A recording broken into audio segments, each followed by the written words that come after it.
I want to get to these sentences for J6. One of the leaders of the organization, Proud Boys, yesterday getting 22 years. I have to admit, I do not know the details of the case. I didn't follow it, so I don't have any knowledge of it. But what I do know is that average murder sentence, convicted of a murder, like you shot somebody, average sentence in Washington, D.C., 7 years. Can you help us, as a former attorney general, square that? Well, I don't think I can. I myself, John, I don't know the specifics of this. I do know that at the time that the January 6th occurred, this man was under arrest for other charges.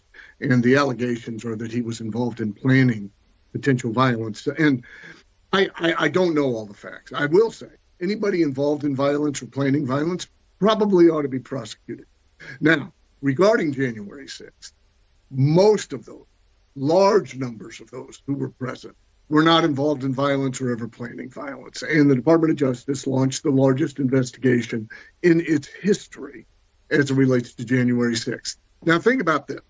Since January 6th and since President Biden assumed power, there have been investigations with the full force and power of Congress, investigations with the full force and power of the Department of Justice, and investigations at the state level with the full force of local DAs and also attorneys general. And in all of that, in all of the charging relating to the Trump campaign and the president himself, there's not one allegation of planned violence, of physical threats, or harm to anybody. Not one.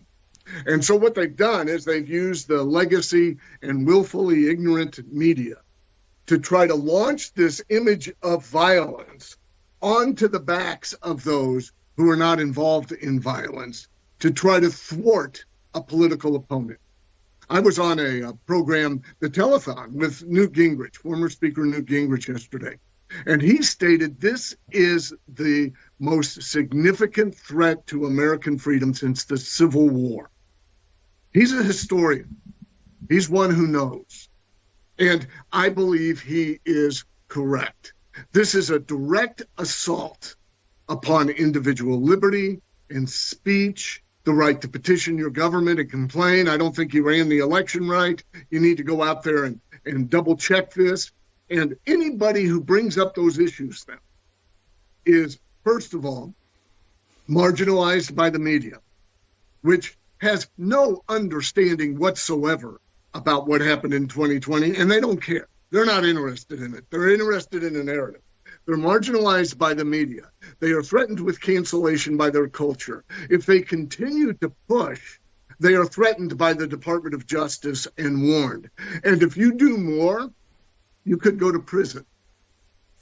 That's a frightening state of affairs in America. I remember I got a call from a Wall Street Journal reporter, and we had the most different election in U.S. history in 2020 with the abuse of emergency COVID orders to set aside election laws, to force all the mail-in balloting, to prevent certain parties from having access to counting rooms, all of the private money in the counting rooms. And we were raising issues about the election, saying, look, this is concerning. We've never done this before. We don't know the impact. We need to get more evidence. And it looks like all the money is going to Democrat centers to turn out Democrat voters. Government shouldn't be doing that. And the reporter said, aren't you undermining democracy by asking these questions? I was stunned. Undermining democracy by asking questions about how government is performing in a democracy?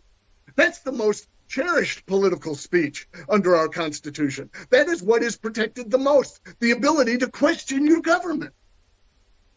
And now the left, since they are in power, and the questioning pertains to them, they want to turn that into a crime. That is what's happening. And we're trying to stop that. There are some fights you can't walk away from. And when people are fundamentally redefining the purpose and role of government, you can't walk away from that and come back to the same America.